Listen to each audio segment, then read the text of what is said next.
Hello friends, welcome to செல்வி சமையல் channel. சுட்ட கத்திரிக்காய் செய்கிறது எப்படின்னு பார்க்கலாம் வாங்க. நான் வந்து ஒரு பெரிய கத்திரிக்காயாக எடுத்திருக்கேன். நீங்கள் வேறு கத்திரிக்காய் இருந்தாலும் எடுத்துட்டு கொஞ்சம் பெருசாகவே ஆனால் எடுத்துக்கோங்க.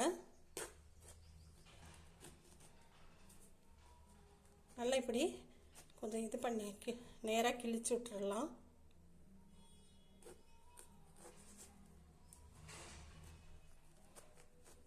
அப்போதான் உள்ளெல்லாம் நல்லா வெந்து வரும்.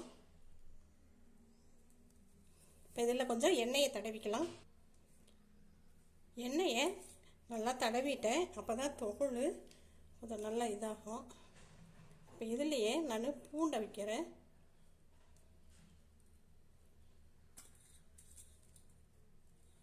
எண்ணெயில் வழுக்குது.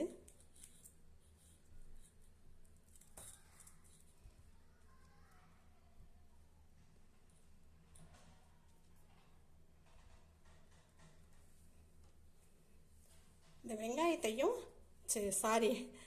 பச்சை மிளகாய் இதையும் எப்படியே வச்சுக்கலாம்.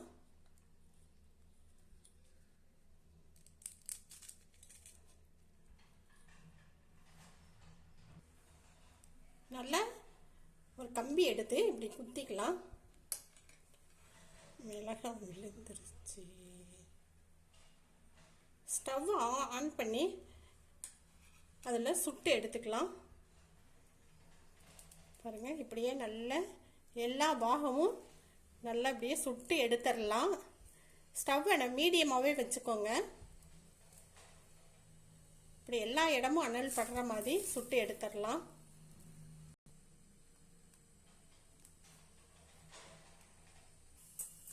இது மாதிரி ஒரு ஸ்டாண்ட் இருந்தாலும் வச்சுக்கோங்க. அது அப்படியே வச்சிடலாம். அது பாட்டுக்கு நல்லா வெந்துட்டுருக்கோம். நல்லா வெந்துருச்சு பாருங்க. அதே இந்த கம்பியே இதில் வச்சுருக்க முடியல. அப்படியே நல்லா வெந்து தன்னை போலவே கம்பி கலண்டு வர ஆரம்பிச்சிருச்சு. நல்லா வெந்திருக்கு பாருங்கள். இது மாதிரி நல்லா வெந்துடணும். இது இப்படியே ஆறட்டும். ஆறின பின்னாடி அதுக்குள்ளார நம்ம புளி இதெல்லாம் கரைச்சி வச்சுக்கலாம். ஓரளவு ஆறிடுச்சு. இன்னமும் கொஞ்சம் சூடாக தான் இருக்குது. இந்த தோலெல்லாம் உரித்து எடுத்துடலாம். இந்த கருப்பாக இருக்கிறது எல்லாத்தையும் உரித்து எடுத்துடலாம்.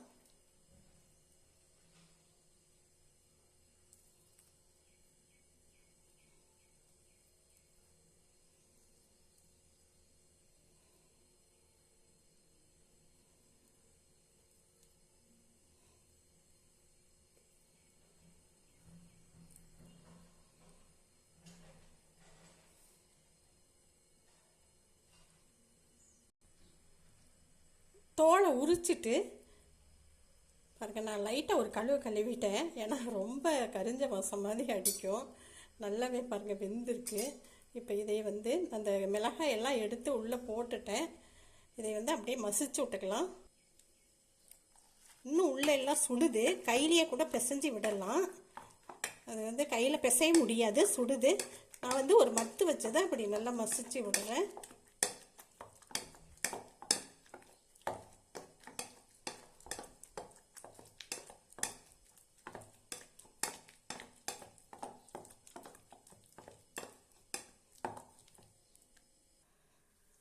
நல்லா மசிச்சு விட்டாச்சு. இது இப்படியே இருக்கட்டும். தாளிக்கிறதுக்கு ஸ்டவ் ஆன் பண்ணி ஒரு கடாயை எடுத்து வச்சுருக்கேன் நான்.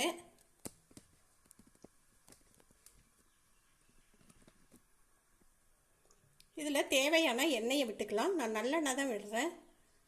நல்லெண்ணெய் விடும் பொழுது ரொம்ப நல்ல டேஸ்ட்டாக இருக்கும். நீங்கள் வேறு கடலெண்ணெய் இருந்தாலும் நீங்கள் சேர்த்துக்கலாம். எண்ணெய் சூடாயிடுச்சு. நான் ஒரு ஸ்பூனு கடுகு உளுந்து சேர்த்துருக்கேன். பாருங்க, இந்த பெருங்காயம் வந்து டூர் போனப்போ வாங்கிட்டு வந்தாங்க. இது சும்மா கொஞ்சம் போட்டால் போதும், இல்லைன்னா கசப்பு எடுத்துரும். ஒரு பிஞ்சு அப்படியே பாருங்க, இது போட்டாலே போதும். அவ்வளோ நல்ல ஒரு வாசனையோடு இருக்குது. இதில் 2 மிளகாயை நான் சேர்த்துட்றேன்.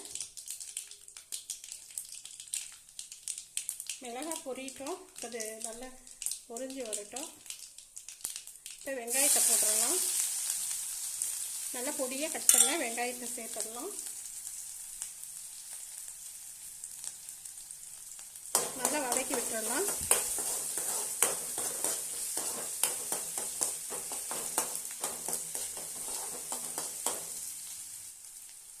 கருவேப்பிலையை சேர்த்துக்கலாம்.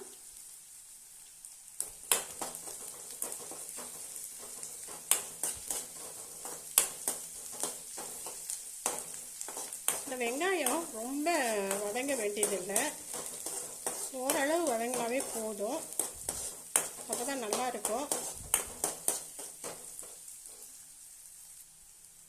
வெங்காயம் ஓரளவு வதங்கின உடனே நான் ஏற்கனவே 2 பச்சை மிளகாய் போட்டிருக்கோம், 2 காஞ்ச மிளகாய், அது வந்து அவ்வளோவா காரம் இருக்காது, போட்டிருக்கேன். இது வந்து காஷ்மீரி மிளகாத்தூள், கொஞ்சம் கலருக்காக நான் சேர்த்துருக்கேன். இதில் புளி கரைசலை எடுத்து ஊற்றிடலாம்.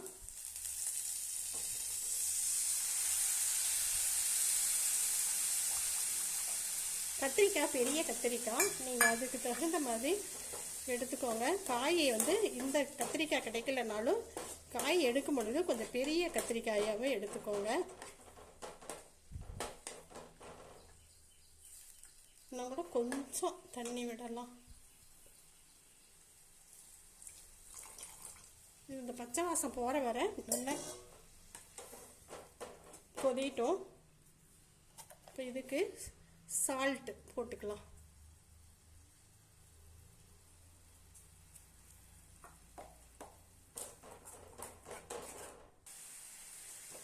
கொதிஞ்சிட்டு நல்லா திக்னஸ் ஆகிடுச்சு பாருங்கள்.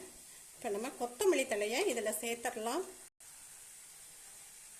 போட்ட உடனே ஸ்டவ்வை ஆஃப் பண்ணிடலாம். அப்படியே கலந்து விட்டுறலாம். அப்படியே கொதிக்க கொதிக்க இதில் நம்ம கத்திரிக்காய் கடையல் சுட்ட கத்திரிக்காயில் சேர்த்துடலாம்.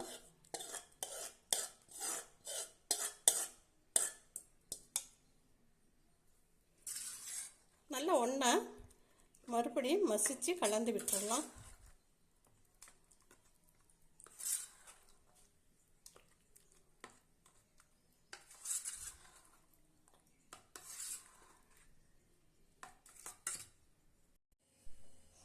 தாளித்து போட்டு நல்லா மசிச்சு எடுத்தாச்சு. இந்த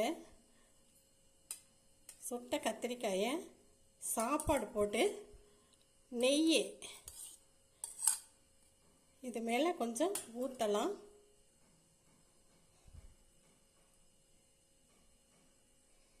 கத்திரிக்காயை இதில் எடுத்து போட்டு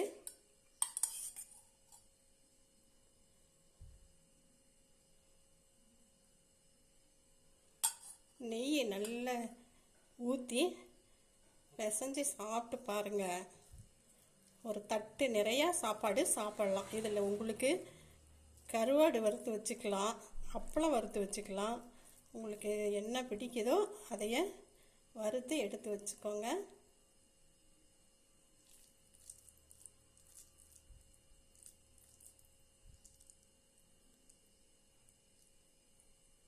பாருங்கள்,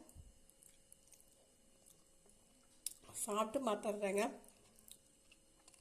அவ்வளோ ருசிங்க. நான் உப்பு ஏற்கனவே பார்த்தேன், கொஞ்சம் கம்மியாக இருந்துச்சு, மறுபடியும் நான் சேர்த்துட்டேன்.